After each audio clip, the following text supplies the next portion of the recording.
Bonjour tout le monde. Bonjour aux personnes présentes en personne, personnes aussi en ligne. Je suis Justin Massy, je suis professeur de sciences politiques à l'UQAM, co-directeur du réseau d'analyse stratégique. Et c'est avec un grand plaisir qu'on accueille aujourd'hui Philippe Lagacé pour faire une présentation sur voilà, toute l'évolution de la politique de défense du Canada dans un contexte, comme vous le savez, de bouleversement géopolitique, on pourrait dire sans précédent ou inédit depuis au moins 70 ans. Est-ce qu'on connaît cette perte de confiance envers l'allié américain, cette remise en question des fondements de la politique de défense? Et j'ai invité Philippe dans le contexte aussi qu'il vient juste de publier un livre qu'il co-dirige avec Norman Hilmer et Vincent Rigby, qui c'est le Canada Among Nations de 2024, en fait, qui est publié en 2025, mais qui retrace un peu les derniers développements de la politique de défense canadienne qui est disponible, qui a été publié chez Palgrave Macmillan. Je vous invite à le consulter si le sujet vous intéresse. Et comme vous le savez aussi, Philippe, qui est professeur à l'Université Carleton, est bien sûr un grand expert de politique de défense et écrit beaucoup de textes aussi d'opinion ou d'analyse librement accessibles sur différents sites. Je vous invite à consulter ses derniers écrits, dont un que je veux noter ici, qui a publié c'était il va falloir que tu me le rappelles, Philippe, sur la crise civilo-militaire, c'est où que c'est publié? Dans Policy. The Policy Insights, je pense. Magazine. Policy Magazine. Un très bon texte qui dit essentiellement que Philippe bonjour, craint qu'il y ait une crise civilo-militaire puisse se produire au Canada dans la mesure où les demandes des politiciens, des élus, dont le premier ministre Carney, vont peut-être être faire face à une certaine résistance ou de contraintes bureaucratiques, notamment des Forces armées canadiennes et du ministère de la Défense nationale. Peut-être qu'on aura la chance de l'aborder dans sa présentation d'aujourd'hui, dans la période de questions.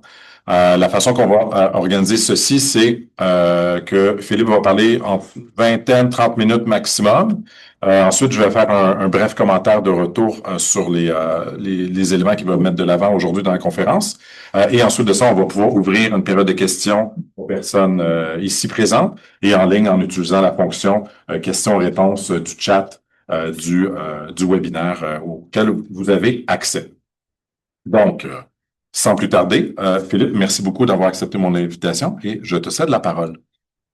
Merci, Justin, et merci à vous tous d'être présents aujourd'hui en présentiel et également en ligne. Merci.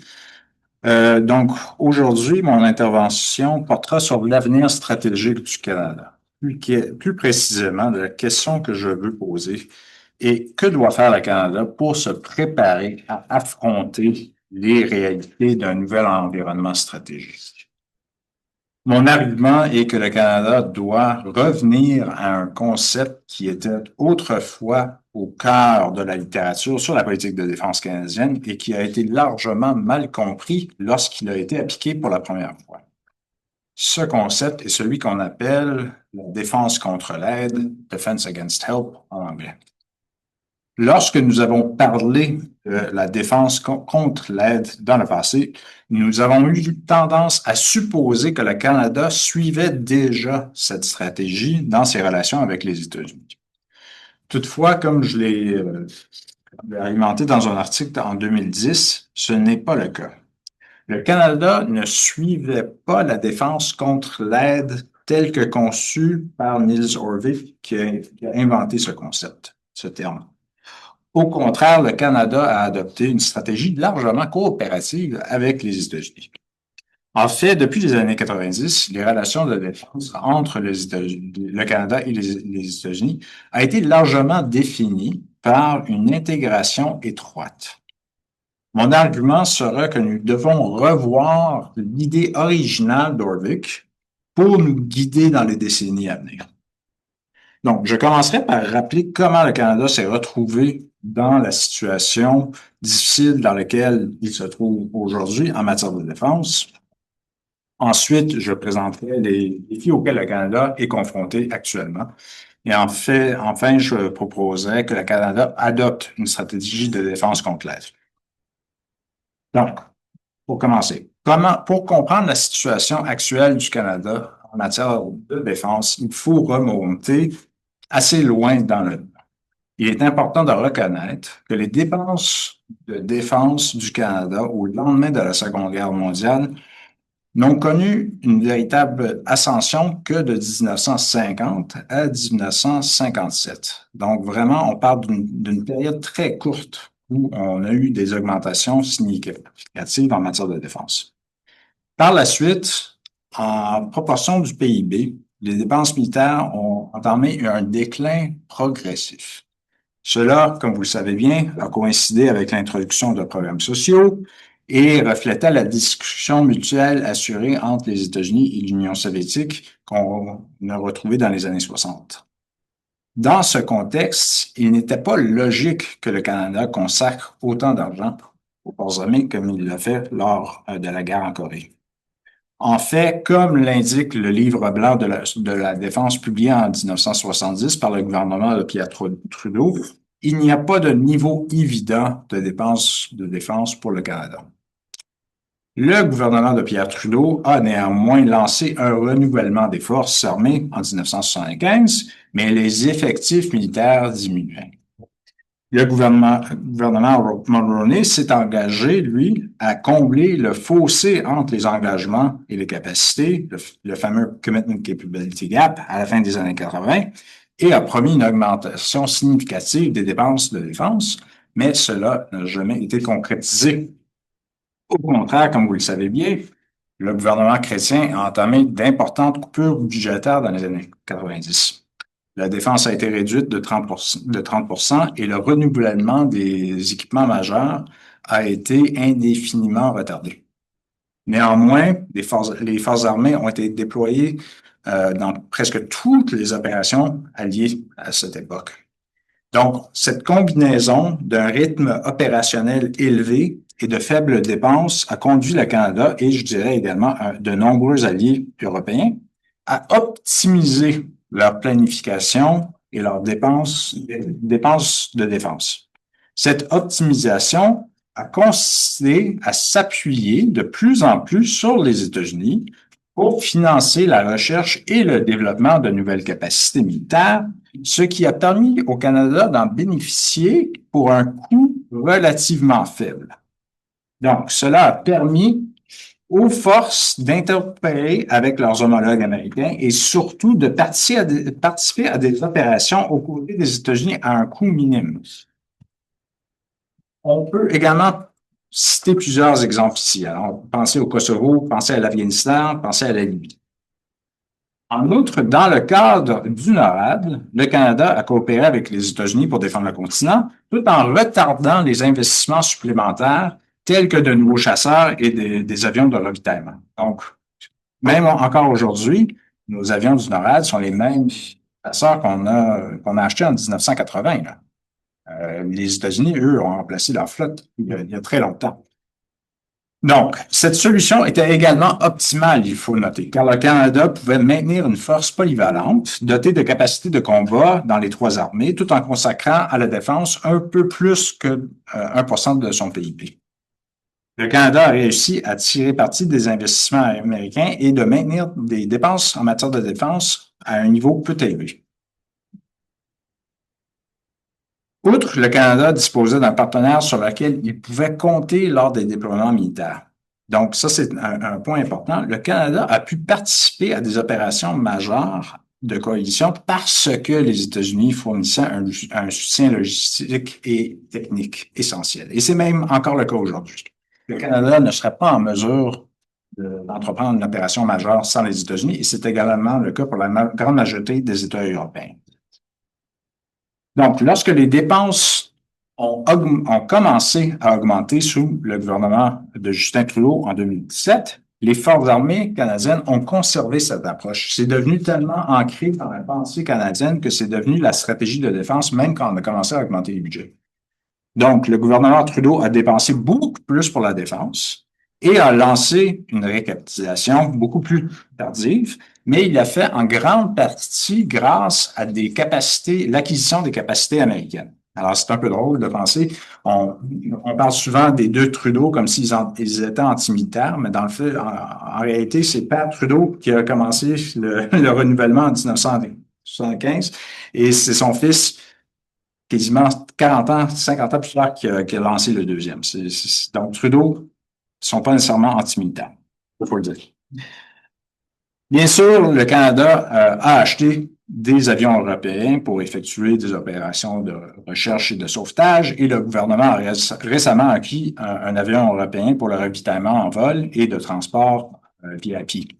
On peut également citer de nombreux autres exemples de capacités européennes acquises pour les Forces armées canadiennes, mais lorsqu'il s'agit d'investissements majeurs en matière de capacité de combat, le gouvernement canadien et les Forces armées canadiennes étaient fermement décidés à acheter américain.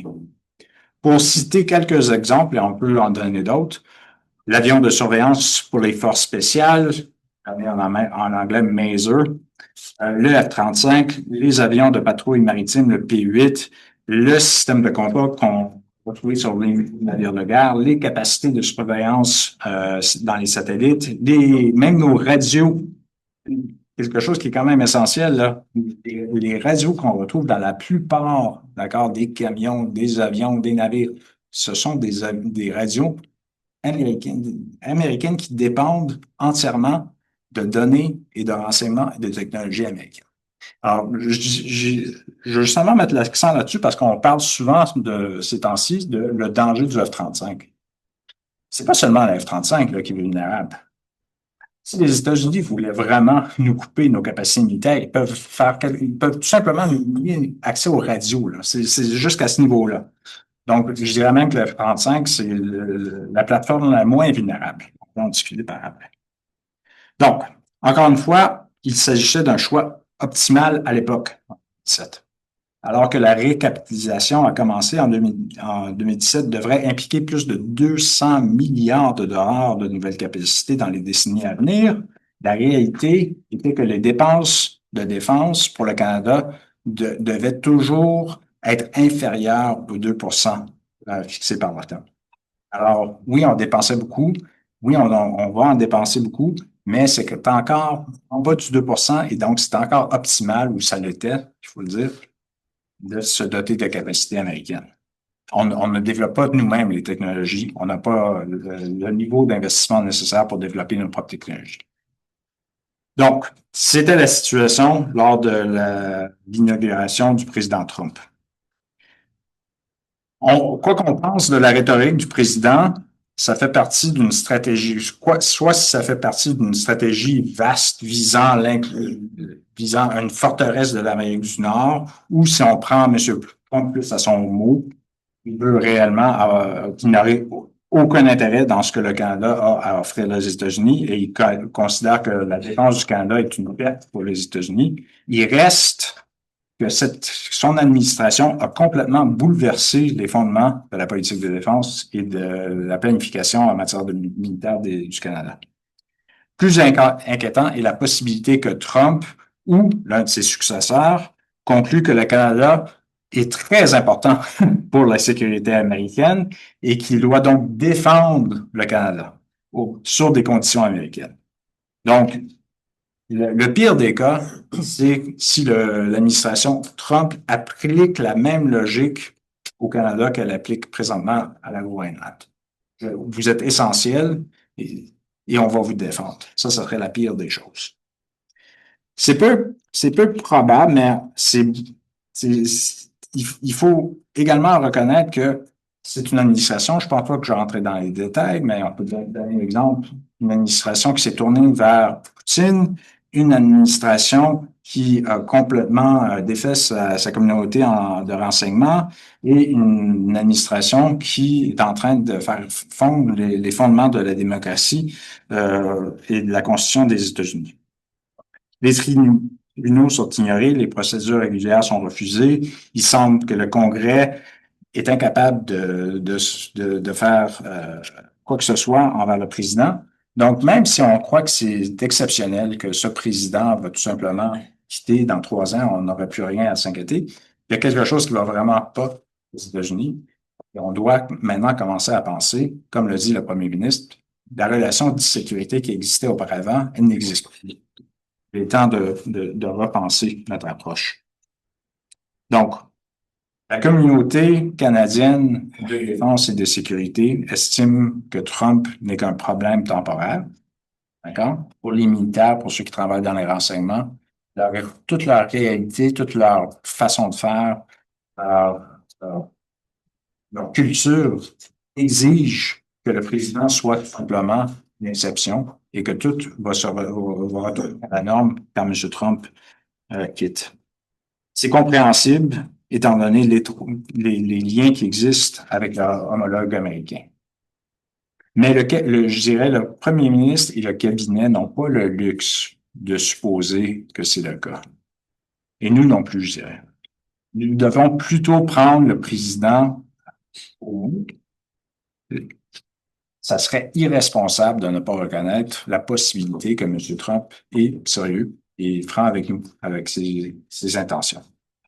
Donc, qu'est-ce que ça veut dire? Ça veut dire qu'on doit réduire la dépendance du Canada des États-Unis, soit économique ou militaire. Je dirais même que les actions et les paroles de l'administration Trump représentent une menace claire pour le Canada, même si elles n'aboutissent pas à un recours effectif à la force. En fait, si on réfléchit au scénario possible, le plus probable n'est pas une évasion à grande échelle. Ce qui nous risque plutôt de voir, c'est le déploiement par les États-Unis de force au Canada pour nous aider à résoudre un incident ou un problème de sécurité. Cela se ferait sous la couverture d'une intervention amicale, d'une offre d'assistance. On l'a vu à la Maison-Blanche il y a 2 jours. Qu'est-ce que Trump dit? Il dit « I want Canada to be a friend ». Mais quand moi j'entends ça, j'entends pas « friend » comme ami, j'entends ça à la Don Corleone. OK? Si vous le voyez dans les films, il dit, même au début, I went to you as a friend. Ça a une connotation un peu différente, d'accord, quand ça vient de Trump. On a déjà vu que le président Trump a offert des troupes au Mexique. On pourrait voir une offre similaire au Canada à un moment donné. Et encore une fois, lorsque cette offre viendra, on devrait, ou l'offre, si cette offre est imposée, on pourrait dire, ça sera encore de la matière de Don Corleone. Il nous fera une offre qu'on ne peut pas refuser. An offer you can't refuse. Et on nous demandera de l'accepter avec amitié, en guillemets. Le Canada doit faire quoi pour se préparer à cette éventualité? C'est ici qu'il faut se tourner vers le professeur Orvik et son concept de la défense contre l'aide. Lorsque Orvik a proposé la défense contre l'aide au Canada, il l'entendait au sens finlandais. La Finlande, comme vous vous en souviendrez, devait maintenir autant que possible son indépendance et sa souveraineté vis-à-vis l'Union soviétique pendant la guerre froide. La Finlande a veillé de ne pas avoir besoin d'aide de l'Union soviétique dans le cadre de cette stratégie. La défense contre l'aide était la meilleure stratégie qu'un petit État voisin d'un État plus grand et potentiellement menaçant pouvait adopter. L'idée était que l'État le plus petit se dote d'une capacité suffisante pour faire face à tout incident, problème ou de menace sur son sol ou dans ses eaux. Cela empêcherait la grande puissance d'utiliser un prétexte pour envoyer ses forces dans le petit État. Je dirais que c'est ainsi ce que les Canadiens devraient planifier dans les décennies à venir. Nous ne pouvons pas nous priver de capacités américaines existantes. Nous en avons tellement acquis ces dernières années que les abandonner nous rendrait encore plus vulnérables. D'accord? Ça, je l'accepte. Mais ce qu'on doit faire, au contraire, c'est de développer dans les années à venir, les décennies à venir, des capacités souveraines, soit nous-mêmes ou en partenariat avec d'autres alliés plus petits. L'objectif est de pouvoir dire aux États-Unis, nous n'avons pas besoin de votre aide, tout simplement. En anglais, we got this. The strategy of we got this. Okay? À quoi ressemble-t-elle cette stratégie en pratique? Il s'agit d'une force capable de faire face à un incident majeur dans l'Arctique, ce qui serait un prétexte très attirant pour les États-Unis de tout simplement intervenir et ne jamais quitter. Cela signifie une force capable de faire face à des catastrophes naturelles sur le territoire national. Encore une fois, on peut imaginer, disons, un tremblement de terre à Vancouver, les soldats américains arrivent et ne quittent plus. Cela signifie une force capable de défendre son propre espace aérien, et cela signifie d'être en mesure de se disposer de systèmes de communication, notamment les satellites, mais d'autres systèmes de surveillance indépendants. Parce que, encore une fois, pour revenir aux radios, si on n'est même pas capable de communiquer entre nous sans les États-Unis, comment est-ce qu'on peut réellement se dire un État souverain? Suggérer que le Canada se retourne ainsi vers l'intérieur est quelque chose hérétique dans certains cercles de la défense canadienne. La plupart des Canadiens pensent que leurs forces devraient être des forces internationales de maintien de la paix, que nous devons défendre l'Ukraine et l'Europe, et qu'on doit contenir la Chine dans la région Indo-Pacifique. Mais, ce que je dirais, est-ce qu'on est vraiment prêt à dépenser les sommes nécessaires pour jouer tous ces différents rôles? Si notre montant réel de défense en défense reste entre 1,3 et 1,7 est-ce qu'on peut réellement protéger le Canada, avoir une stratégie de défense contre l'aide, également être en Europe, également être dans l'Indo-Pacifique? Peut-être que oui, mais je dirais que ces rôles à l'étranger doivent être considérés comme des missions secondaires. La défense du Canada doit passer en premier et nous devons être sérieux quand on le fait cette fois-ci. On le dit souvent, mais il faut être sérieux. Les analystes de défense au Canada nous disent depuis longtemps que la stratégie de défense du Canada est de vaincre les menaces à l'étranger afin d'éviter qu'elles reviennent ici. Malheureusement, pour encore reprendre une expression anglaise, the call is coming from inside the house. C'est plus, les menaces ne se retrouvent plus à l'extérieur, d'accord, de l'Amérique du Nord. Elles sont sur le continent. Bon. Alors, permettez-moi d'anticiper quelques contre-arguments rapidement, si tu me permets. Juste Donc, le premier contre-argument est que Trump n'est pas sérieux. D'accord? Et que même s'il l'est, les États-Unis reviendront tout simplement à ce qu'ils étaient auparavant.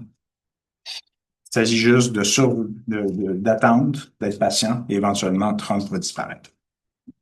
Je comprends l'attrait de cette idée et j'avoue, il se peut qu'elle soit correcte. Je l'avoue. On peut pas nier la possibilité que Trump soit tout simplement une aberration et que son impact soit négatif, si toxique, si négatif que son successeur fera tout ce qu'il peut pour revenir et pour réparer le dommage que Trump a causé. Je dirais tout simplement que si c'est le cas, on le saura bientôt et on pourra corriger le tir. C'est quand même, on peut ajuster assez facilement. Mais même si son successeur fait marcher arrière et tente de réparer le dommage, nous avons vu, je dirais, la faiblesse fondamentale du système américain. Les freins et les contrepoids, d'accord, sont si vantés par les politologues américains et par les juristes américains, n'ont rien fait ou ne font rien face au président. Donc, il y a une faiblesse essentielle au sein du système américain.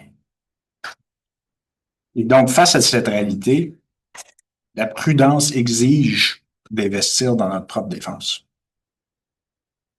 Parce qu'on ne sait pas qui va venir après Trump qui pourrait être bien meilleur, avoir plus de succès, plus sérieux et exploiter à 100% la faiblesse du système. Cela ne signifie pas qu'on devrait cesser de coopérer avec les États-Unis pour la défense de l'Amérique. Également, notre économie sera toujours intégrée avec les États-Unis. Mais ce qu'on peut faire, c'est de se rendre moins vulnérable. Ça, c'est faisable. C'est pas complètement couper les liens, c'est de se rendre moins vulnérable. La fatigue va constituer un autre défi majeur. Je dirais que plusieurs Canadiens espèrent sincèrement, encore une fois, que Trump va prendre du recul et qu'on peut retourner à nos vieilles habitudes. Et encore une fois, je comprends pourquoi.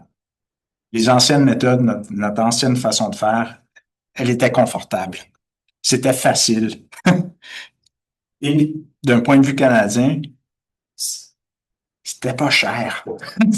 Alors, les Canadiens, surtout soit à Ottawa, dans la communauté du commerce ou même les citoyens, on aime ça, les choses qui coûtent pas trop cher. Si on était en mesure d'y retourner, là, ça serait tellement confortable. Mais est-ce qu'on peut réellement croire que c'est le cas? Enfin, il y en a plusieurs qui vont demander comment est-ce que vous pouvez réellement suggérer qu'on abandonne l'Europe ou qu'on se tourne le dos à l'Indo-Pacifique. Est-ce qu'on n'a pas une obligation morale à investir davantage dans l'Europe et de contrer la Chine? Je comprends, mais la question que je pose toujours, je suis d'accord avec vous, mais l'argent est où pour faire tout ça? D'accord? Quand on regarde la liste de promesses de M. Carney, l'argent va venir d'où pour faire tout ça? Non, alors, j'aimerais bien un Canada qui est partout, qui a un pays des dépenses sur la défense de 3% à 4%, mais je pense pas que c'est réaliste. Donc, le Canada a essayé d'être tout pour tout le monde et d'être partout en même temps. Ça n'a pas fonctionné. Et encore plus important, cette stratégie d'être partout en tout temps et de plaire à tout le monde, ça dépendait d'un soutien américain. On était seulement en mesure de le faire parce que les États-Unis nous appuyaient et nous soutenaient. On ne peut pas être partout, faire plaire à tout le monde si on n'a pas les États-Unis qui sont derrière. Si les États-Unis décident d'abandonner l'Europe, est-ce qu'on peut réellement dire que nous, on est en mesure, soudainement, de les défendre? Non, parce que tout le prétexte de l'intervention reposait sur les États-Unis. Alors, comme Justin le sait, je suis un pessimiste. Je vis dans le négatif. Cela signifie que j'ai souvent tort. Mais je crois qu'en ce moment, on vit dans une époque pessimiste. Alors peut-être c'est mon moment. Merci.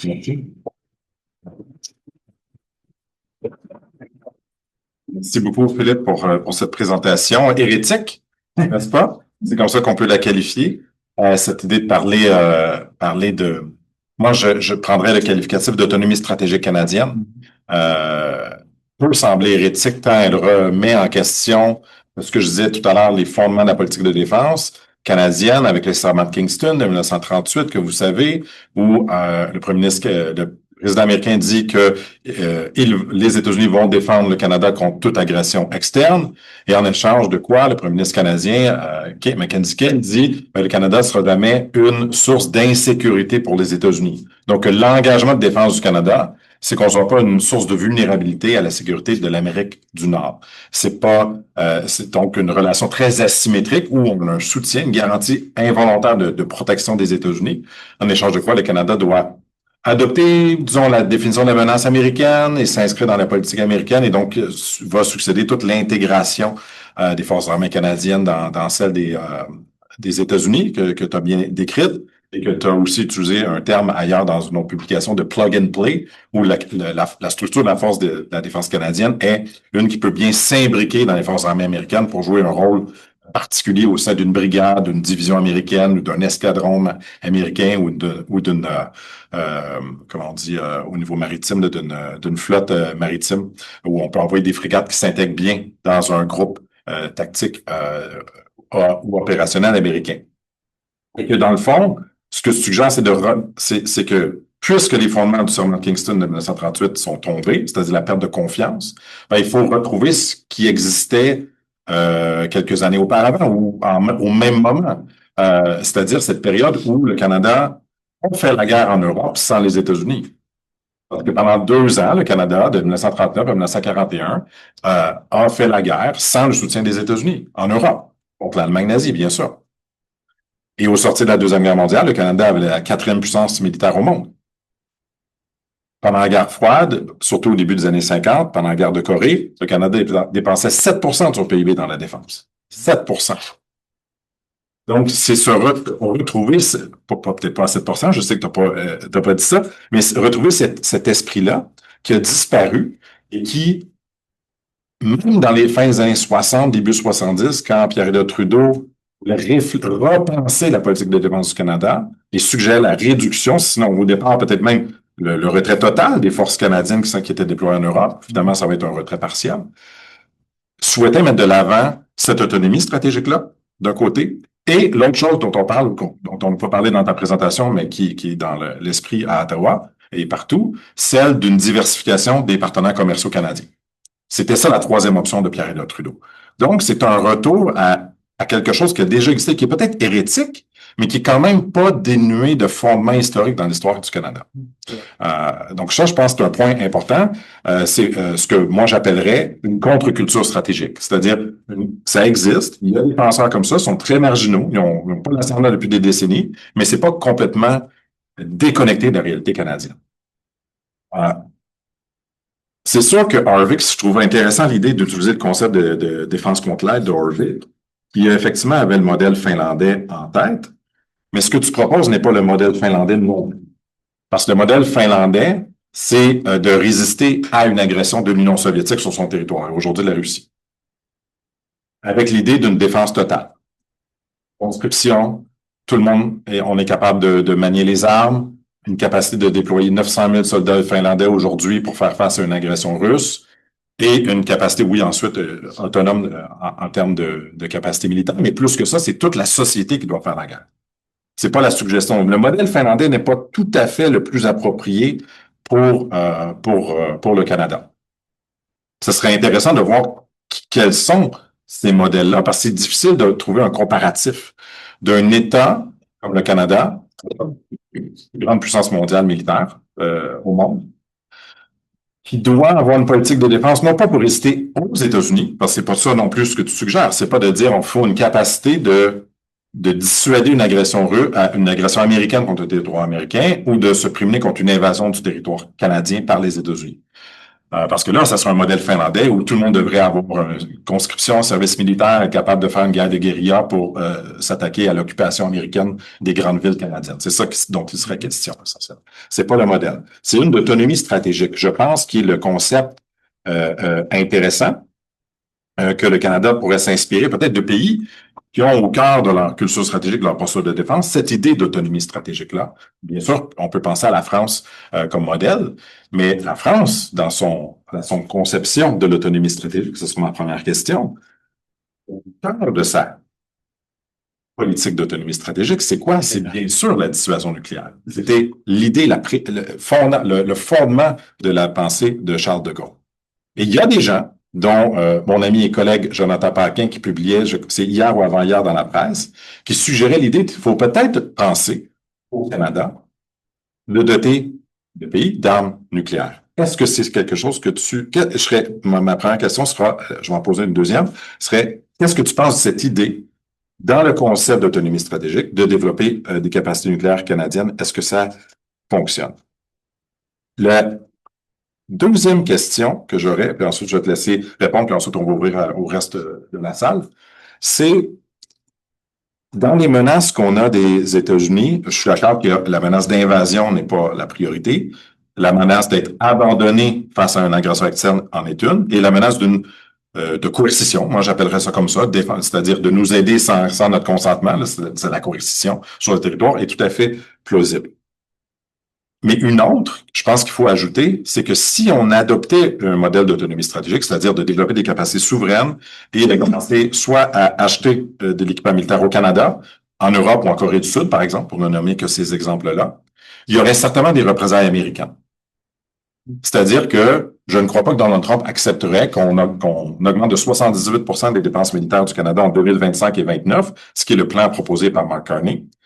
et que ces dizaines de milliards de dollars-là n'aient aucunement dans l'industrie militaire américaine. Alors, comment faire pour résoudre cet élément-là? Comment est-ce que le Canada devrait se positionner lorsqu'il fera ces investissements-là face à une potentielle rétorsion, représailles commerciale, économique, de renseignement, en fait, je ne sais trop, que Donald Trump pourrait envisager pour nous forcer à acheter de l'équipement militaire américain. Parce que c'est la stratégie de Donald Trump. À la fois, il veut que, par exemple, en Europe, que l'Europe développe ses capacités autonomes, mais en même temps, il veut que les Européens achètent de l'équipement militaire américain. Il veut le beurre et l'argent du beurre.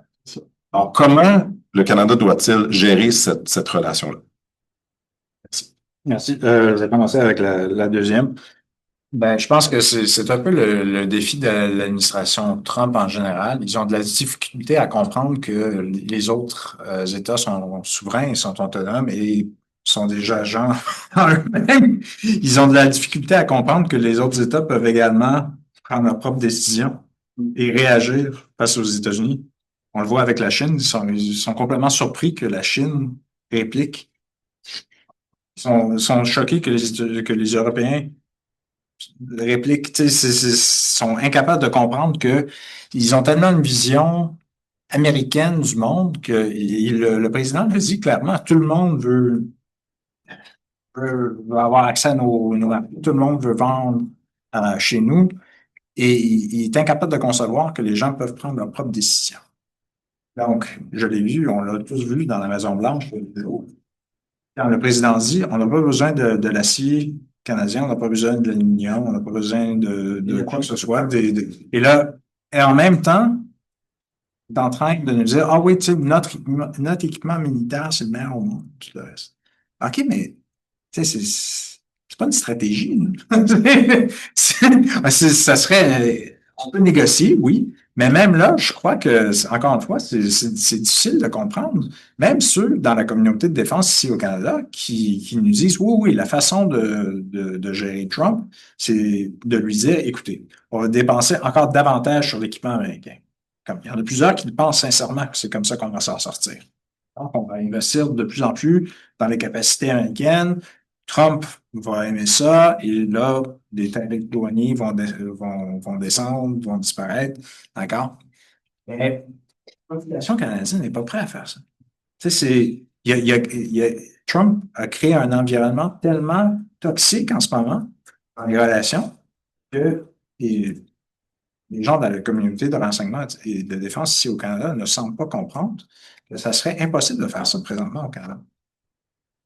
Donc, je reconnais que Trump sera peut-être un peu choqué, mais en même temps, on peut revenir et dire, écoutez, vous avez encore les tarifs, les droits de douane. Vous me dites que vous n'avez pas besoin de nous. Mais d'accord, on va faire d'autres choses. Et qu'est-ce qu'ils vont faire pour nous punir? Ils l'ont déjà fait. Je crois que c'est la seule façon de le gérer, c'est de dire, écoutez, il y a des conséquences. L'autre chose, ce qui est une bonne chose, c'est que présentement, dans les achats majeurs à venir, ce ne sont pas des achats qui doivent être américains. Donc, les sous-marins, par exemple. Les États-Unis ne construisent pas des sous-marins conventionnels. D'accord? Pour les avions de surveillance, la plateforme libérale le dit clairement, on va acheter de l'avion de bombardier. D'accord? Il y a plusieurs capacités terrestres, par exemple. C'est logique d'acheter de l'Europe. Par exemple, est-ce on n'aura probablement pas le budget de se doter d'un char d'assaut américain? Ça serait plus logique d'aller soit avec les Britanniques ou les Allemands ou les Sud-Coréens. Ouais. Donc, heureusement pour nous, on est en mesure de lui dire, écoutez, on a acheté énormément d'équipements, mais pour ces autres capacités-là, on va aller ailleurs, ou on va bâtir notre propre capacité. Juste pour un dernier point là-dessus, quand Trump, on le sait que les États-Unis manquent de chantiers navals. Ils n'ont aucune capacité en ce moment. Mais même à ça, il veut rien savoir du Ice Pact. OK, mais alors chaque fois que quelqu'un qui est au sein du ministère de la Défense me dit, oh oui, ce qu'il veut vraiment, c'est nous intégrer dans une forteresse de l'Amérique du Nord, on peut facilement dire, mais regardez, il dit ça, il dit ça, il dit ça, il dit ça. C'est pas le cas, là. Je pense que vous rêvez C'est ce que vous voulez, mais c'est pas nécessairement le cas. Donc, ça serait ma réponse. Est-ce qu'il serait aussi choqué que ça? Peut-être que oui. Mais en même temps, qu'est-ce qu'on peut faire? Qu'est-ce qu'il va nous faire pour nous punir qu'il ne fait pas déjà? Ça serait ma réponse. Pour les armes nucléaires, je dirais, de mon point de vue, ça ne serait pas crédible au Canada si c'était pour dissuader les États-Unis parce qu'on vit sur le même continent. C'est ça le problème.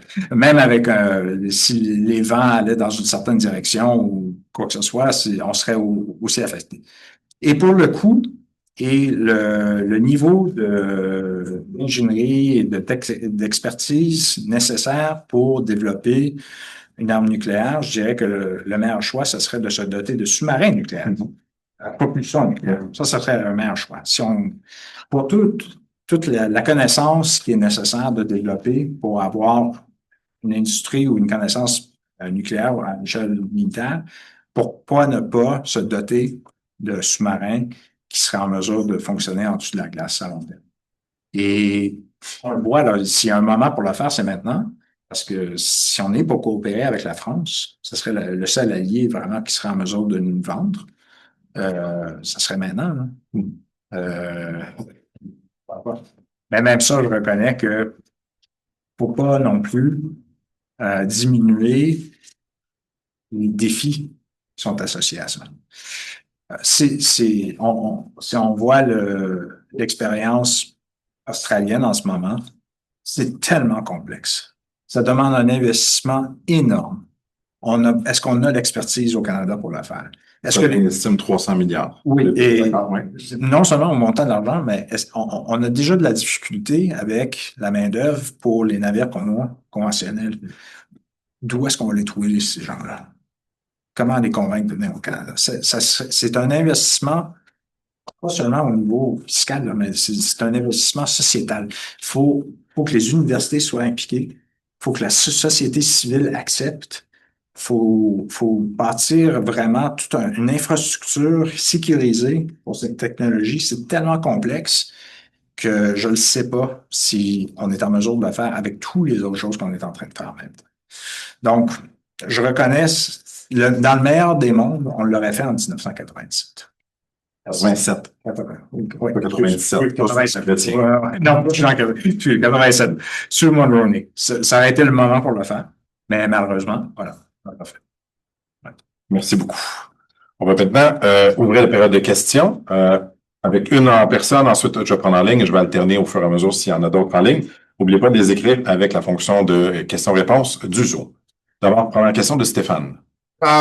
Merci beaucoup, Philippe.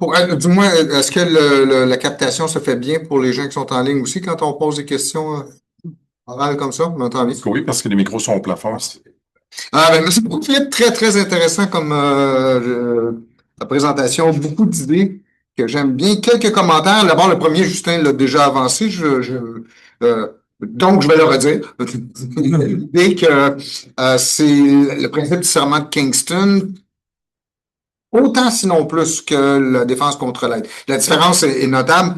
Dans un cas, c'est se prémunir contre une aide dans une crise que le Canada subirait. Dans l'autre cas, c'est éviter d'être une vulnérabilité pour les États-Unis. Moi, j'ai tendance à privilégier plutôt le serment de Kingston. Tu as parlé de l'Arctique et tu as avancé ce scénario que, une crise se déroulant dans l'Arctique, les États-Unis arrivent, débarquent et ne s'en vont plus. Ça ressemble un peu au scénario, je trouve un précédent historique, c'est 42-43, 1942-44, où on a cette situation-là, où tu as 30 000 soldats américains qui font quelque chose dans l'Arctique, puis Ottawa est pas au courant de ce qui se passe. Ceci étant, je suis un petit peu sceptique par rapport à ça, parce que les Américains sont aussi mal lotis que les Canadiens pour aller dans l'Arctique. Ils n'ont pas de brise-glace. La plupart, en termes de manœuvre, capacité terrestre, glaciaire, on va dire, ils sont pas vraiment mieux que les Canadiens. C'est au niveau aérien qu'ils sont plus capables d'agir. Fait que donc, l'aérien t'occupe pas un territoire avec des trucs aériens. C'est pour ça que je nuancerais un petit peu ça. Par contre, dans le niveau de préparation pour les Canadiens, il y a un concept que sur lequel Stéphanie Von Lacky a beaucoup travaillé, cette notion de défense totale, tu sais, ou le NORDEFCO, cette idée d'intégrer vraiment les forces vives, dans le fond, de la société pour faire face à une large gamme de menaces. Ça serait peut-être encore une fois, on va dire, on emprunterait des idées aux Scandinaves ou aux États nordiques. Mais bon, je trouve que pour ça, ça pourrait très bien s'appliquer au Canada. Dernier commentaire avant ma question. La question de Justin sur les structures d'acquisition. Un des problèmes que je verrais avec une modification majeure, c'est que l'industrie de la défense telle qu'elle existe au Canada actuellement, elle est très fortement intégrée avec celle des États-Unis. Depuis les années 80, l'industrie de la défense canadienne est devenue une excroissance, et donc de l'industrie américaine. Donc, c'est encore plus difficile, si tu veux, ce dilemme d'achat américain ou versus achat européen ou achat sud-coréen ou autre. Il est encore plus compliqué par cette intégration des deux industries Je reviens à ma question. Le programme que tu suggères, donc, qui est de revenir à cette idée de la défense contre l'aide et avec ce que tu proposais, les différentes dimensions, comment ça serait conceptualisé au ministère des Affaires mondiales? C'est quoi la dimension diplomatique qui devrait accompagner cette politique? Qu'est-ce que les diplomates canadiens devraient propager comme message ou quelles mesures diplomatiques devraient accompagner une espèce de réorientation comme... Donc, dans les trois cas, il faut reconnaître qu'il y a un changement au sein des États-Unis qui va jouer dans notre prise de décision. Donc, est-ce que ça serait impossible ou farfelu de croire qu'il y a un incident qui se pose dans l'Arctique? Oui, tu as raison. Les États-Unis n'ont pas de brise-glace. Ils font appel à leur ami russe. C'est pas impossible ces temps-ci qu'il y a quelque chose qui se passe où les États-Unis et les Russes disent on va diviser cette région en deux et c'est là on fait appel à ou même il y a différents scénarios qui nous semblent peut-être complètement ridicules il y a quelques années, mais maintenant c'est pas impossible que les États-Unis se disent bon, nous on veut les ressources qui se trouvent dans la région, on va les partager avec quelqu'un d'autre. On va tout simplement ne pas quitter ce que le Canada nous dise, c'est nos eaux ou quoi que ce soit. C'est pas impossible, d'accord? Si je suis d'accord avec toi, c'est fort probable que ce soit le Canada, mais en même temps, quoi? Si un sous-marin, disons, ou un navire français qui va souvent dans les eaux arctiques l'été est mal pris, on fait appel à qui, nous? On va probablement faire appel aux Russes. On n'aurait pas le choix. D'accord? Et là, ils arrivent. Et les États-Unis leur disent, OK, vous pouvez rester un peu. Soudainement, les relations Poutine des États-Unis. Tu sais, pour reconnaître notre faiblesse est si large dans la région, présentement, qu'on nous-mêmes, on n'aurait pas le choix. Il faudrait faire appel à quelqu'un d'autre pour résoudre le problème. On est si faible. D'accord? C'est autant. On est complètement mal pris, là. Donc, si les États-Unis ont des ambitions envers la région ou même les ressources, ils pourraient facilement travailler avec le pays qui vienne nous aider. D'accord? Et même eux, ils n'auraient pas le choix. Même si ça se passerait dans l'Alaska, ils feraient appel à qui, eux? Encore une fois, aux Russes ou aux Chinois. C'est les seuls États qui sont les brises-glaces nécessaires pour intervenir. C'est à ce point-là, là. D'accord? Alors, on ne sait pas exactement comment ça se jouerait, mais en même temps, les États-Unis, même avec leurs sous-marins nucléaires, sont au moins en mesure d'avoir une présence, pourraient nous dire facilement, ah, nous, on surveille la région, vous ne pouvez pas rentrer. J'accepte que c'est un peu farfelu. On ne sait pas. L'industrie canadienne, c'est un peu la même question. On prend pour acquis que les États-Unis vont continuer à accepter que l'industrie canadienne leur fournisse des matériaux en matière de défense. Si les États-Unis déclarent tout simplement, nous, on n'en veut plus de vos biens en matière de défense, comme ils disent pour les voitures, pour l'acier, pour l'aluminium, là, on fait quoi? L'industrie canadienne, oui, je suis d'accord, forcément, elle aimerait bien continuer, c'est confortable, c'est la norme, ils font de l'argent, d'accord, ça va bien. Mais les États-Unis, ils ont des choix à faire là aussi. Si eux, ils décident que eux aussi, ils veulent devenir plus autonomes dans leur industrie de défense et qu'ils décident, comme pour les voitures, qu'ils ne veulent pas avoir le même niveau d'intégration avec l'industrie canadienne, là, on fait quoi? Forcément, l'industrie canadienne, je dirais, devrait commencer à planifier pour la possibilité que les États-Unis décident qu'ils ne veulent pas être dépendants du Canada.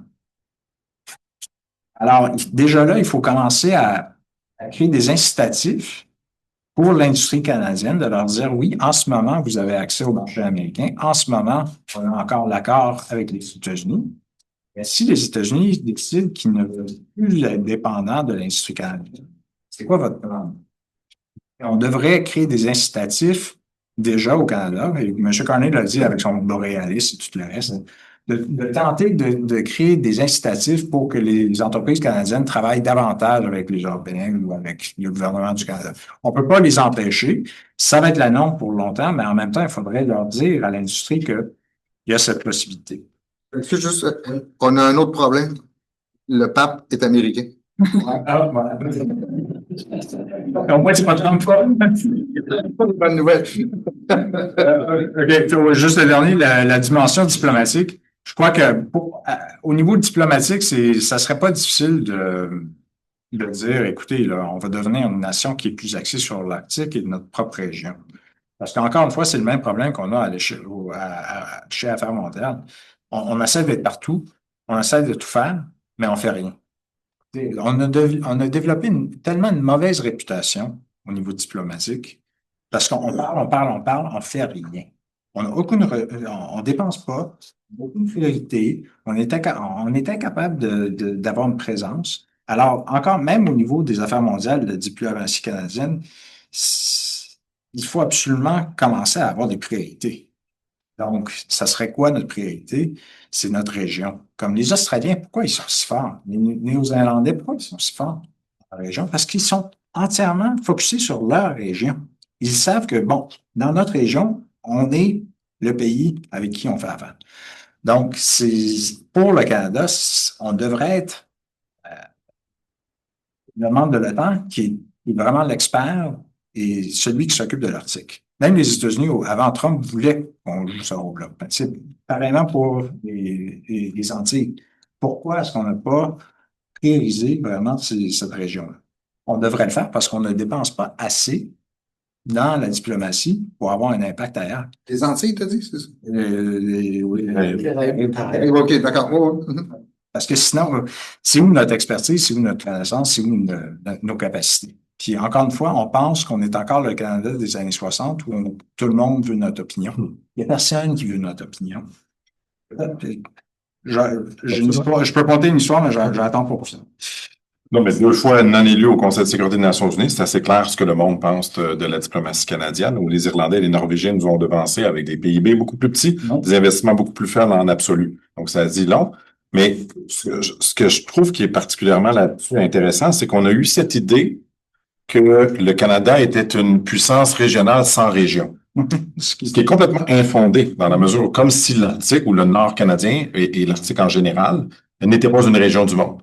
Mais ça fait partie de la littérature. Il y a cette pensée-là qu'on faut être en Europe, sinon on peut pas exister. Il faut que le Canada soit en Indo-Pacifique parce que sinon on peut pas exister. Il y a comme cette idée-là mythique qui reste comme si notre propre territoire n'était pas prioritaire. Pourquoi le Canada a-t-il pas pourquoi il y a plus de soldats canadiens en Lettonie, en Pologne présentement ou en Allemagne pour former des Ukrainiens? Et il n'y a pas eu de développement de partenariat avec la Norvège, avec le Danemark pour défendre le Nord. C'est même un drôle de priorisation, n'est-ce pas? Parce qu'il y en a des priorités. C'est l'Europe. Oui, c'est l'Europe, mais on devrait avoir honte. Sincèrement, là, on devrait avoir honte qu'on n'était pas en mesure d'intervenir en Haïti. C'est honteux. C'est honteux pour le Canada. Il y a eu 70 policiers. C'est ridicule que les forces armées canadiennes étaient en mesure de dire au premier ministre, on ne peut pas le faire parce qu'on est trop préoccupé en Europe. Ben, franchement, c'est complètement ridicule. Imaginez l'Australie dire, ah non, on ne peut pas s'occuper de Timor, on ne peut pas s'occuper de l'Indonésie, on peut pas, non, nous, on ne peut pas intervenir. Ouais, ça serait inacceptable. Mais nous, Parce qu'on a encore cette imagination, tu le sais, notre culture stratégique, Tout à c'est fait. l'Atlantique. On se croit européen, mais le reste du monde, d'accord, ne voit pas Ouais. nécessairement comme ça. Et ça va être difficile de renverser ça parce Oui. que moi, je veux dire un mot sur la posture même du premier ministre Carney. Dans sa plateforme électorale, tu as mentionné certains éléments, mais une des choses qu'il dit, que Pierre Poilievre ne disait pas, c'est que le Canada, sous Mark Carney, veut faire partie d'une force de dissuasion, de réassurance en Ukraine post-cessez-le-feu. Ça, pour moi, ça serait une pire idée. Parce qu'imaginez le scénario où il y a un cessez-le-feu, premièrement. Déjà, on est loin de là, mais admettons qu'il y en a un. Le Canada a donc des forces, par exemple, aériennes, terrestres, je ne sais trop, dans la région. Qu'est-ce que les Russes vont faire si les États-Unis ne font pas partie de cette force-là? Les tester en violant le cessez-le-feu. Qu'est-ce que ça implique? Ça implique d'abattre des missiles, des drones russes dans l'espace aérien ukrainien. Et donc, on se retrouve en conflit direct avec la Russie sans l'appui des États-Unis. Je pense pas qu'on a we didn't think this through, comme on dit en anglais. On n'a pas pensé peut-être les conséquences à moyen et long terme de cette posture-là si c'est pas notre zone de sécurité prioritaire par rapport à la défense aérienne de notre propre espace face au même ennemi qui est la Russie, qui pourrait, dans un cas où il y a un conflit en Ukraine, vis-à-vis du Canada, mener des actions dans notre propre espace, aussi en représentant. Je vais ouvrir la question aux personnes en ligne. D'abord, je demanderai aux gens qui veulent poser des questions en ligne de l'écrire et non parce que je ne peux pas vous donner la parole. On a une question d'un spectateur anonyme, premièrement. Le Canada n'a toujours pas de culture stratégique. Nous avons, ce sur quoi je suis pas d'accord, je pense qu'une culture stratégique atlantiste, justement, dont on parle. Nous avons abordé notre autonomie de défense nationale et notre commerce est hautement intégré, effectivement.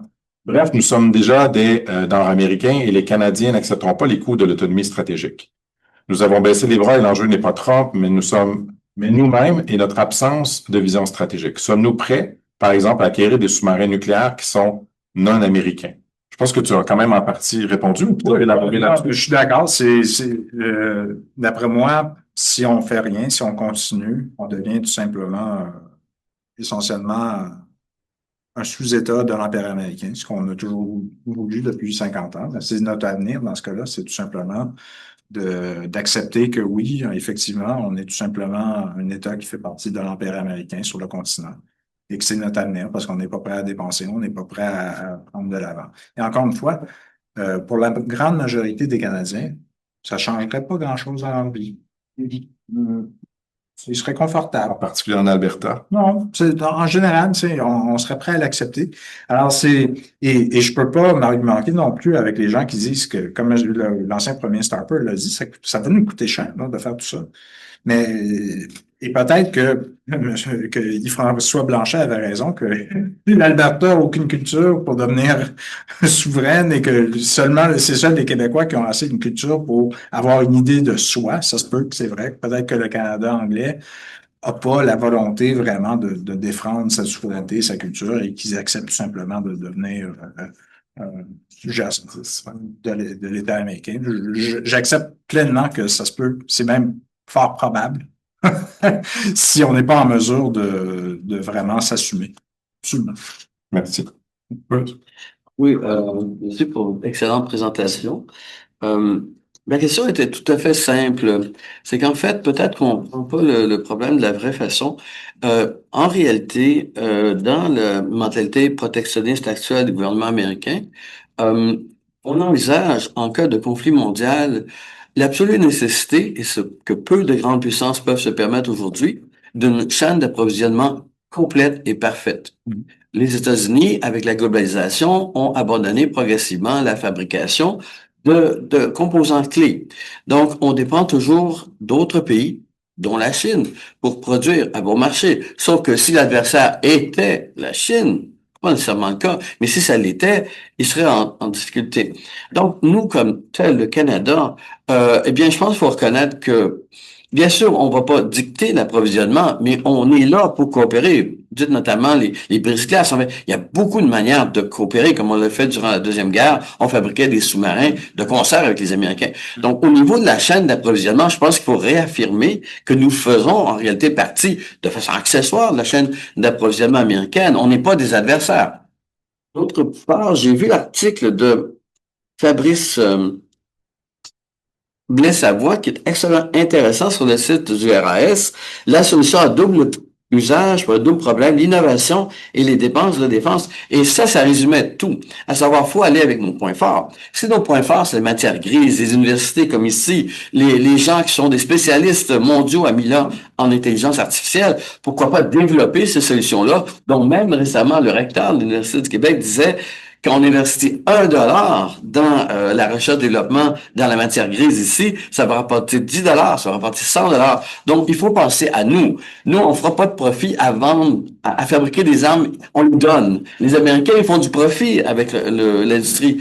Ils fabriquent les armes, ils les vendent, ils les exploitent, ils contrôlent tout. Donc, c'est pas le même ordre de PIB. C'est du PIB d'un pays qui vit de ça, tandis que nous, c'est accessoire. Mais pour vivre de ça, c'est des technologies doubles, où à la fois, on fabrique des technologies d'intelligence artificielle qui vont servir aux militaires, également vont servir aux civils et vont nous rendre plus riches. Donc, il faut penser à nous-mêmes, mais il faut investir dans ce qu'on est bon. On n'est pas bon dans la fabrication juste d'obus. On est bon dans la propriété intellectuelle, puis l'intelligence artificielle, comme l'a bien souligné Fabrice Blais-Savoie dans son excellent article que je vous encourage à lire aussi. Oui, écoute, je suis pas en désaccord, au contraire, mais il s'agit d'investir en matière de défense également. Au Canada, je crois que présentement, les liens qui existent entre ces connaissances, surtout en informatique, intelligence artificielle et d'autres, on l'a pas vraiment bien saisi encore en matière de défense. Il n'y a pas de ponts qui ont été créés. Pourquoi? Parce que si les forces armées canadiennes, on leur pose la question, pour vous voulez investir où pour votre informatique? Qu'est-ce qu'ils vont vous dire? Amazon, Google, Microsoft. Ils pensent même pas qu'il y a une capacité ici au Canada pour le faire. Eux, ils se tournent automatiquement vers ce que les alliés font. Pourquoi? Parce que c'est beaucoup plus facile, c'est beaucoup moins dispendieux. Encore une fois, c'est autant le cas au niveau militaire que civil. Investir dans cette capacité, c'est très coûteux. On n'a pas été prêt à le faire.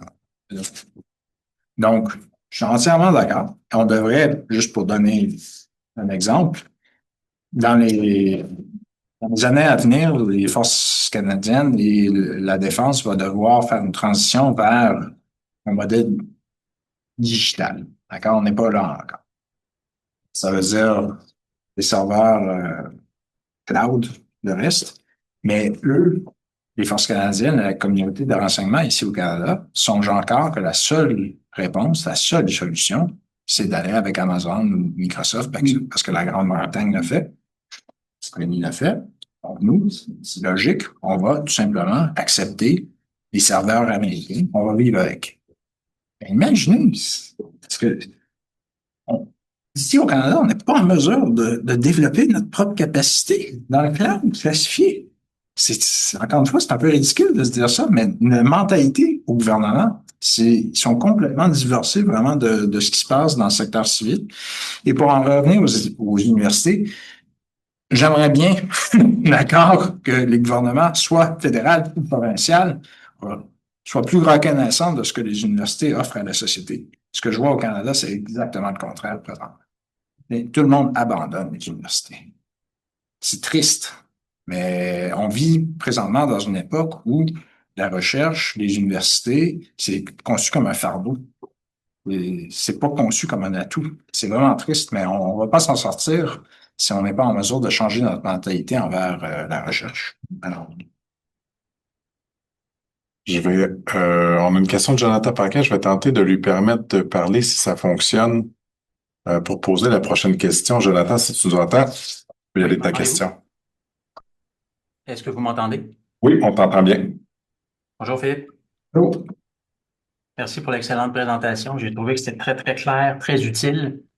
Rapidement, pour revenir à la belle publicité que Justin a fait de mon texte dans la presse, l'objectif, c'était de dire que face à la situation actuelle, on a la responsabilité de retourner chacune des pierres dans un contexte canadien et de réfléchir aux moyens de dissuasion que l'on peut développer. Ça n'a pas évidemment passé nécessairement par le mot tabou du nucléaire, ça peut passer par d'autres moyens. Je suis pleinement conscient des difficultés voire de l'impossibilité de développer des armes, par exemple nucléaires, tactiques. Et donc, j'en viens à ma question. Philippe, le nœud de ta présentation repose sur le concept de Defense Against Help.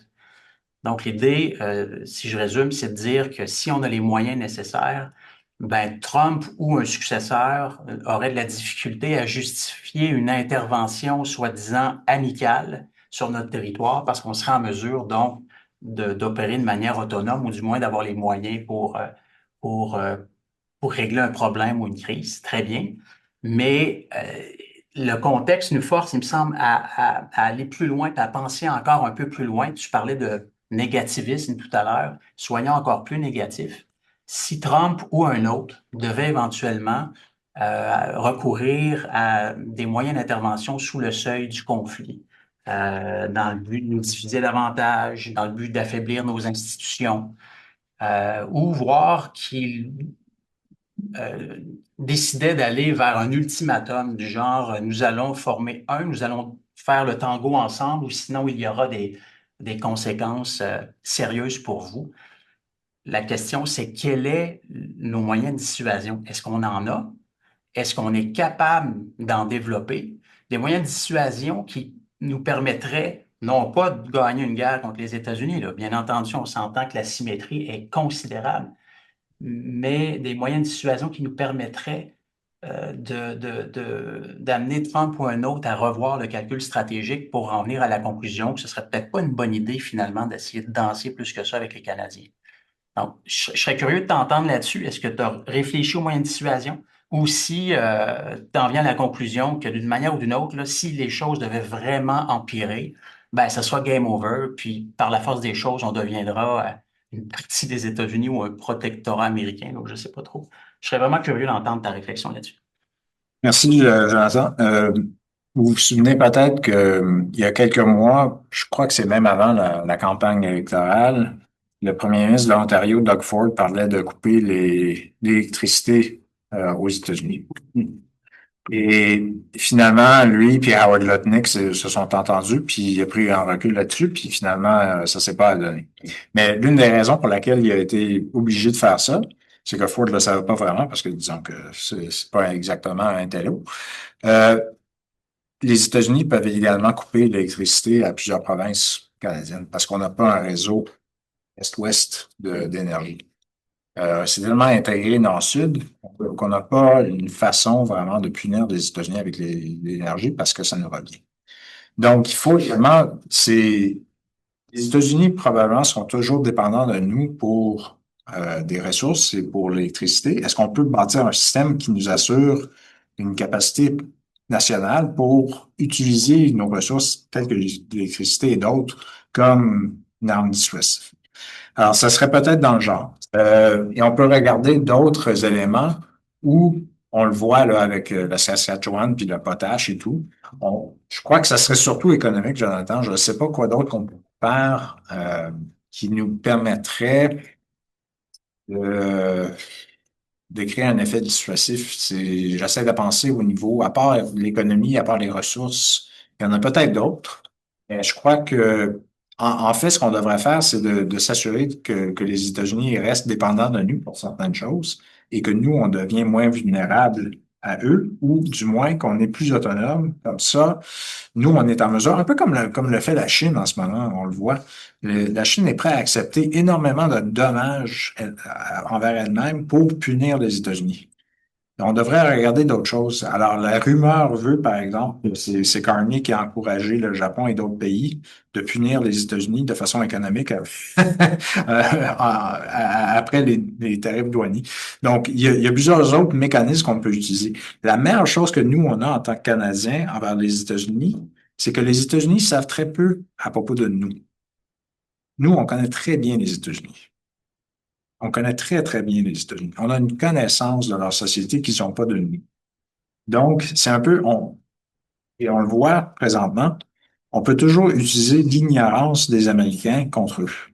Alors, Trump ne sait pas exactement comment il est dépendant du Canada en ce moment. Il ne le sait pas exactement. Il va le voir bientôt, très probablement. Mais est-ce qu'on peut utiliser cette arrogance américaine? Est-ce qu'on peut utiliser cette ignorance de la part des républicains en particulier d'avoir l'effet voulu? Mais je serais ouvert d'esprit, Jonathan, à n'importe quelle autre suggestion au niveau de la dissuasion, sauf que je ne sais pas si ça pourrait être au niveau de la sécurité, honnêtement. Merci. Est-ce qu'il y a une autre question dans la salle? Sinon, oui, monsieur. J'avais juste un commentaire. J'écoutais beaucoup les derniers développements de la conférence avec M. Trump, M. Carney. M. Trump répète toujours, on n'a pas besoin de vos ressources. Pourquoi il dit ça? Ben, pour moi, par ma formation de géologue, il n'y a pas besoin de nos métaux, il n'y a pas besoin de nos ressources parce que tout le monde se bat pour les vendre aux États-Unis. L'extraction des ressources, c'est une chose, mais la transformation, c'en est une autre. Donc, c'est une question qu'on doit être capable d'accéder aux minerais, les transformer parce qu'on ne veut pas déplacer du volume et les finir. Alors, au Canada, aux États-Unis, mis à part quelques aciéries, puis au Québec, une affinerie de cuivre, puis en Ontario, on a exporté ces processus-là en Asie.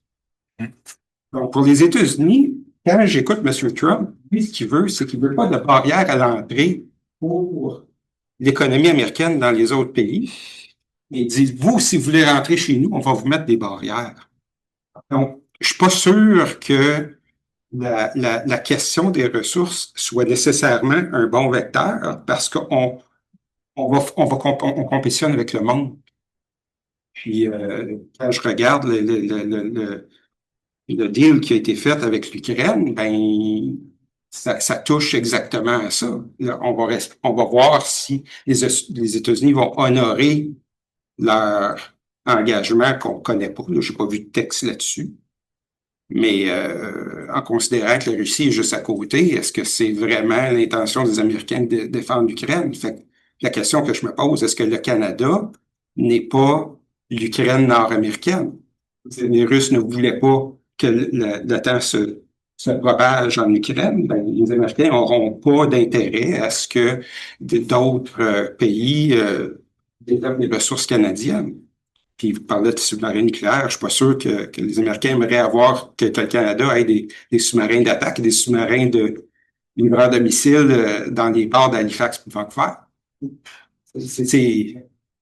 Non, ça revient à ce que vous dites, c'est un peu, ce que le Canada peut faire, c'est de bâtir de nouveaux partenariats et ça menace les États-Unis. C'est là où ça commence à les inquiéter.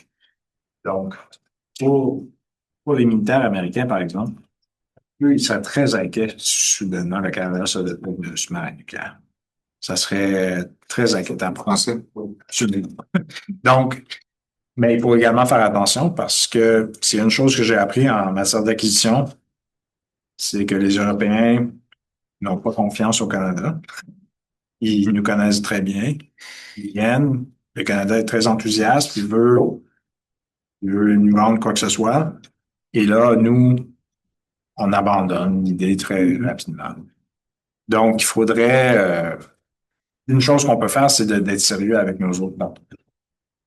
C'est une façon de le faire. Mais je suis d'accord, je pense pas qu'au niveau des ressources, c'est nécessairement la façon de faire. C'est pour ça que je ne sais pas s'il y a vraiment un effet dissuasif qu'on peut le bâtir. Parce que c'est plus pour ça que je mets l'accent sur la défense contre l'aide, tout simplement parce que je ne sais pas si on peut réellement punir les États-Unis. En ce moment, je ne sais pas. Ce sera pas long, je vais essayer de trouver une autre question en ligne. Je ne sais pas pourquoi. C'est GPT, non? Problème d'accéder à notre Zoom. Alors, le leadership, une question de Pierre Thibault. Le leadership, voyons. Désolé, un petit problème avec la réactivité de la souris avec l'ordinateur. Si je peux la retrouver. Voilà. Le leadership militaire canadien a été formé dans le cadre d'une politique d'intégration et d'interopérabilité avec les États-Unis. Comment éviter qu'il résiste à la mise en place d'une politique d'autonomie stratégique et d'acquisition conséquente? Donc ici, la résistance américaine, tu l'anticipes comment? s'il y avait cette résistance-là. Et peut-être tu pourrais même élaborer, moi, j'aimerais ça ajouter à cette question-là, par rapport à l'autre texte auquel je faisais référence que tu as publié récemment sur la crise civilo-militaire. L'une des capacités de résistance, c'est d'utiliser des acteurs internes au Canada comme obstacle également. Et donc, on peut penser que, comme dans la création du NORAD, c'était fait d'un accord entre la force aérienne canadienne et américaine, avant même d'en alerter des politiciens, qui ont été un peu presque mis devant un fait accompli.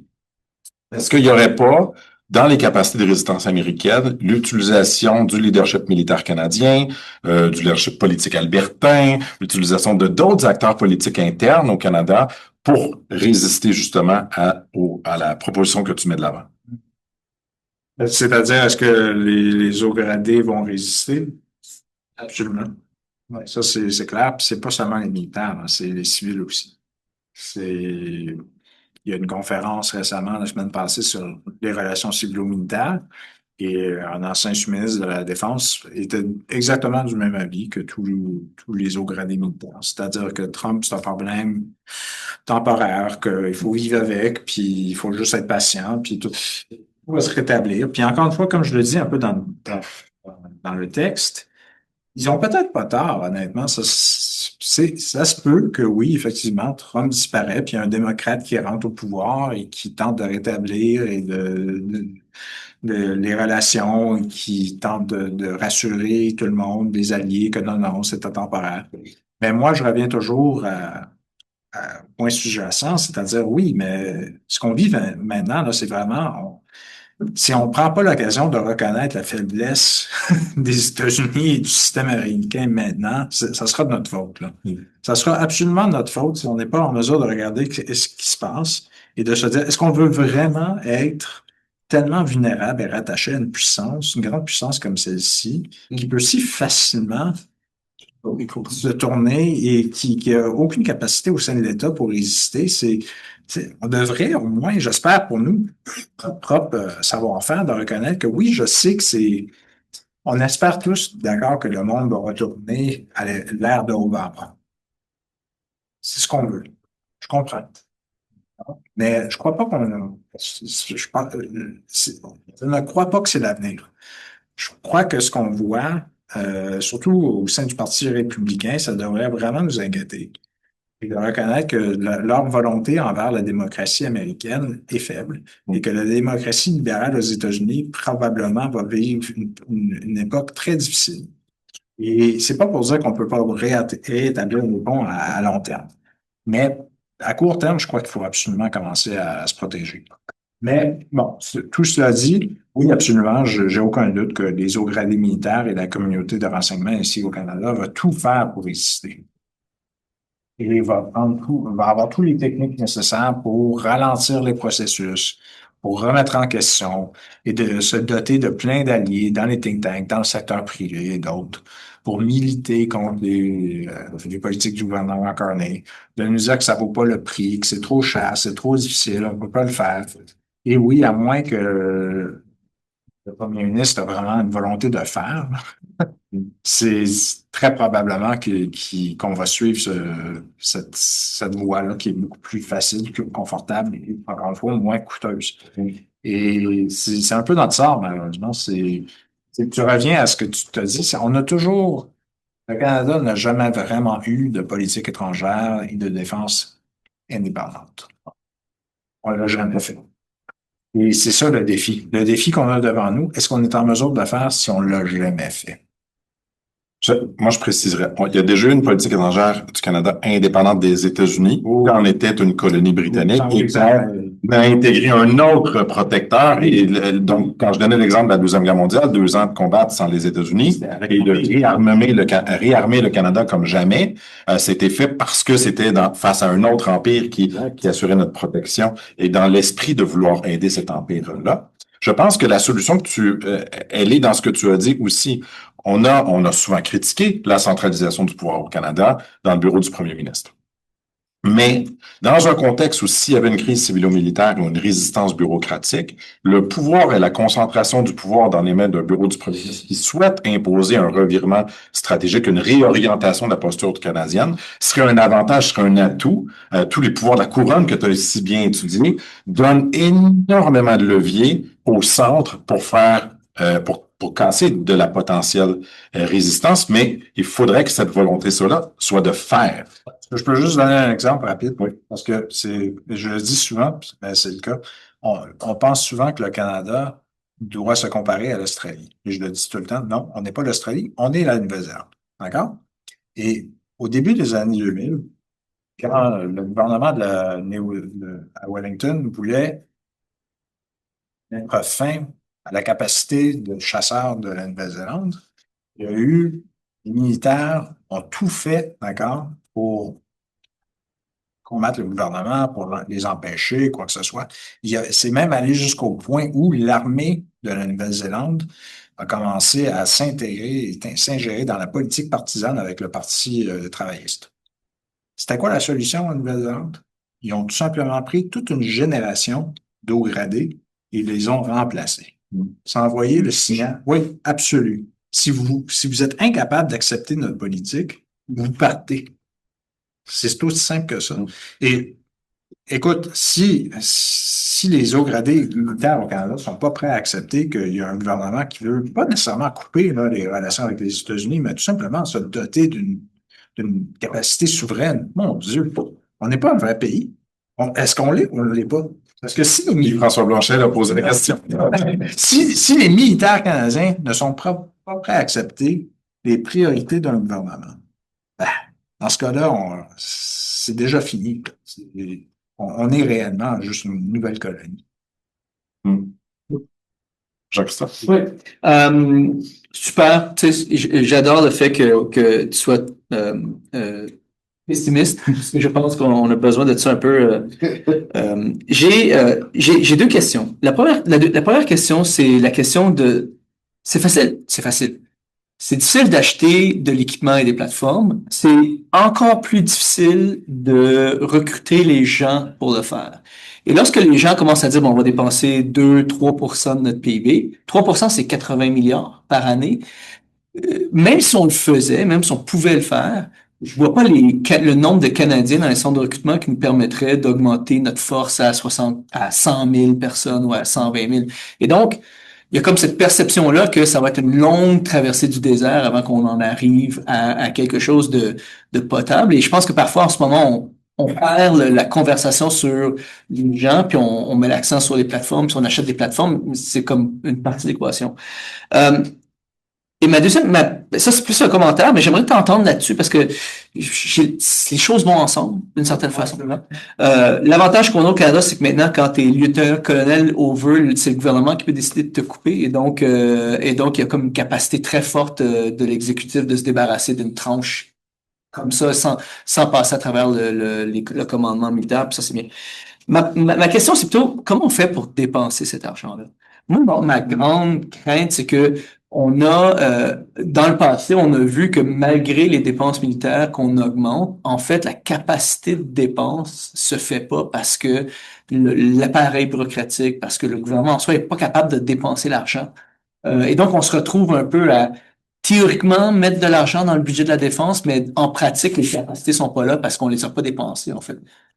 Là où je suis un peu optimiste, c'est avec l'idée que le gouvernement a présentement de faire un amendement à la loi de production en matière de défense, de retourner à la loi telle qu'elle existait en 1951. Donc, le gouvernement actuel dit toujours, on veut un CDHAO, on veut un CDHAO. D'accord? Alors, s'ils sont sérieux, au minimum, donc, on va le voir dans les prochains mois. Est-ce que lorsque le Parlement revient, est-ce qu'il dépose un amendement à la loi de production en matière de défense et qui dote réellement le ministre de la Défense nationale avec non seulement l'autorité de définir les besoins, mais l'autorité de dépenser. Et tous les plans de M. Carney pour aider l'industrie canadienne, etc., ça ne peut pas fonctionner avec le système tel qu'il existe. Alors, si le premier ministre, encore pour revenir à la volonté de faire, si le premier ministre est sérieux, ils vont mettre en place, ils vont donner l'autorité nécessaire à un ministre, un seul ministre pour le faire. J'espère qu'ils sont sérieux. Et là, ça revient il y a plein de projets. Je crois que les gens, on serait facilement capable de dire, trouve un allié, et la Corée du Sud l'a déjà fait, les Allemands le font, de dire, écoutez, là, vous voulez créer des alliés, voici tout un package de capacités, on vous l'offre, 23 milliards, long terme, allez-y. C'est le moment de le faire. Il faut juste être prêt à prendre des décisions. Heureusement, dans les règlements d'acquisition au Canada, il y a un changement au mois de janvier. Je ne sais pas si vous l'avez vu. Mais maintenant, le gouvernement peut utiliser l'exemption en matière de sécurité nationale pour tout simplement prendre des décisions purement politiques au niveau des achats.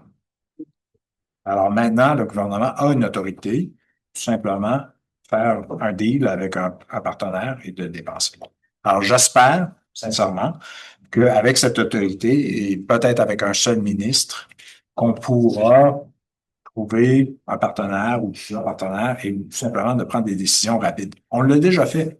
On peut identifier plusieurs projets depuis 2017 où on est allé vite. Comme les P8, par exemple, ça a pris 1 an. Mazer, ça a pris quelques années. Quand on est prêt à le faire, on peut le faire. On peut le faire. Juste rapidement pour le recrutement, je pense que l'autre question ici, c'est premièrement, si l'économie s'effondre, ça va peut-être régler un problème.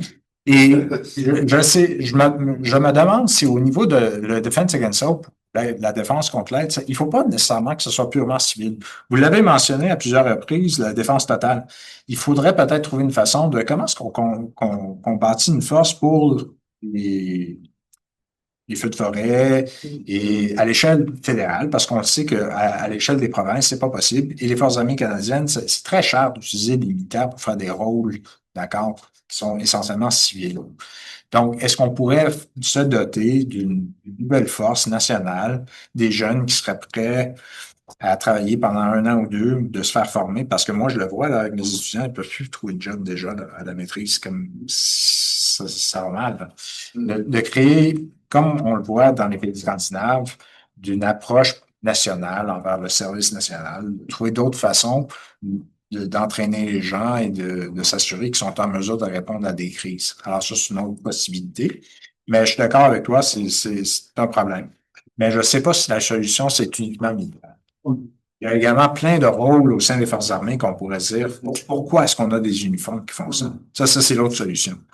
C'est une autre conversation qu'ils ont à l'interne. Exact. Alors, j'espère et on pourrait facilement simplifier les choses. Encore une fois, ça demande une volonté. Est-ce qu'on est prêt à réellement transformer notre façon de faire? Oui, puis la transformation, pour ce qui est civil, doit passer par les provinces également. Il y a cette initiative québécoise, il faudrait doter même le Québec d'une capacité d'intervention civile en cas de catastrophe naturelle qui dégagerait les responsabilités du fédéral et donc des Forces armées canadiennes et que les provinces cessent de toujours appeler l'armée dès qu'il y a un petit problème pour donner des vaccins ou s'occuper de nos aînés plutôt que faire ce pourquoi ils sont entraînés à défendre le pays. Mais je veux revenir sur ce que tu disais tout à l'heure parce que je vois une certaine contradiction, c'est-à-dire que il y a effectivement le pouvoir maintenant de faire des acquisitions exemptées, des acquisitions rapides exemptées par la sécurité nationale. On l'a vu aussi par la dotation de certaines capacités de la brigade canadienne en Lettonie, relativement rapidement dans les délais fédéraux, c'est rapide, 1 an. Mais à chaque fois qu'on fait des acquisitions rapides de cette nature-là, on achète à l'étranger. On achète sur étagère à l'étranger des capacités existantes parce qu'on en a besoin aujourd'hui. Donc, on peut pas les produire ici. On doit acheter des systèmes israéliens, des systèmes ailleurs. Ça, c'est pas une capacité souveraine.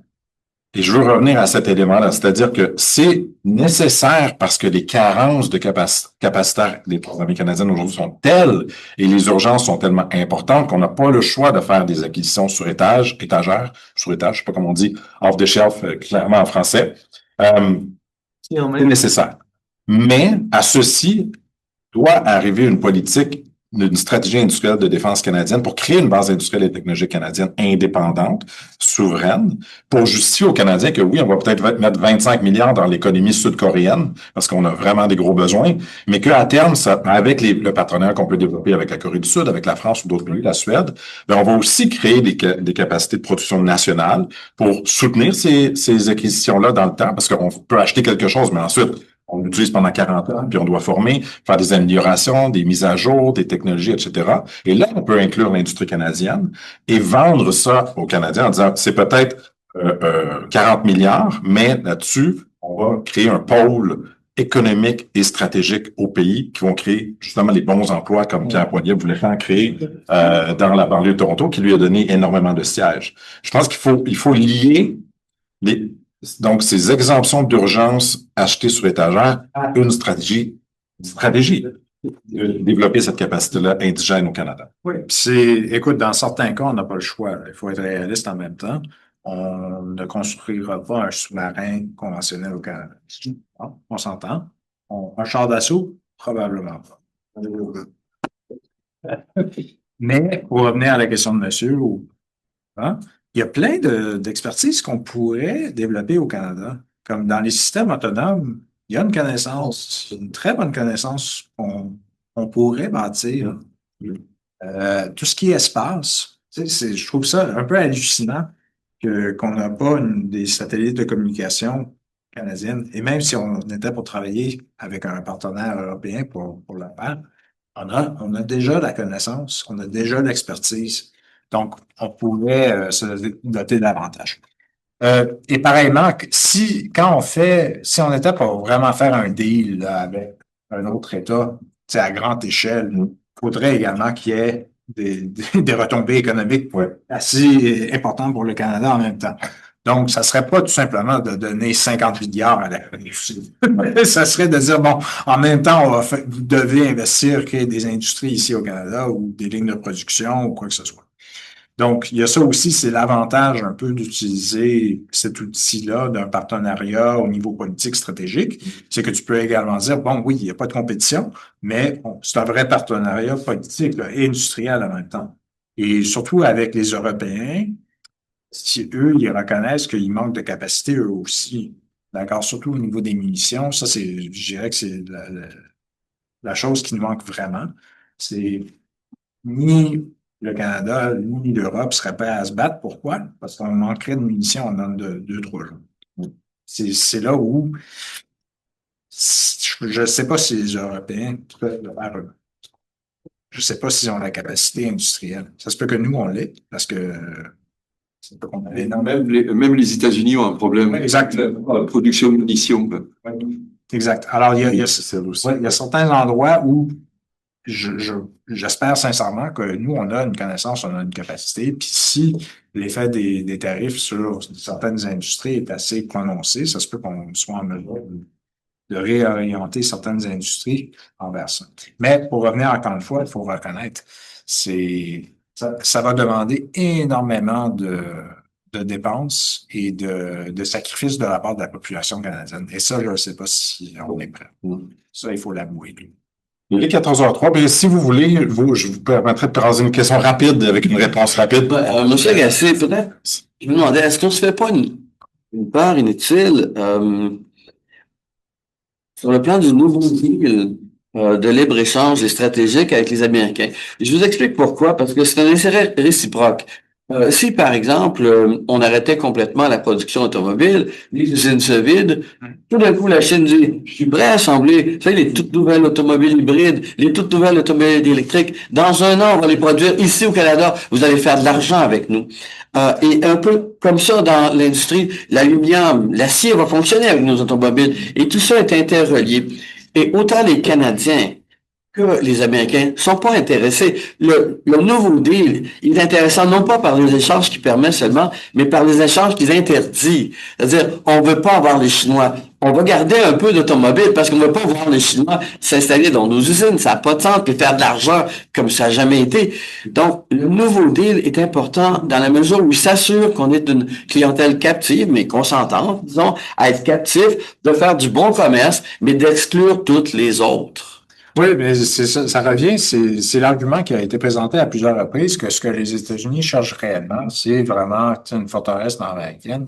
Et je continue à attendre qu'ils agissent de cette façon-là. C'est la seule chose qui m'inquiète. Si c'est fascinant. Si c'était vraiment l'intention de M. Trump, sûrement qu'il aurait trouvé d'autres façons de le faire.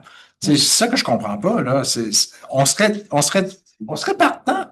Si M. Trump serait rentré, il disait, écoutez, là, on va faire un nouveau deal, on va créer une forteresse nord-américaine contre la Chine, on serait, ouais, OK, d'accord, on est d'accord, c'est le nouveau monde.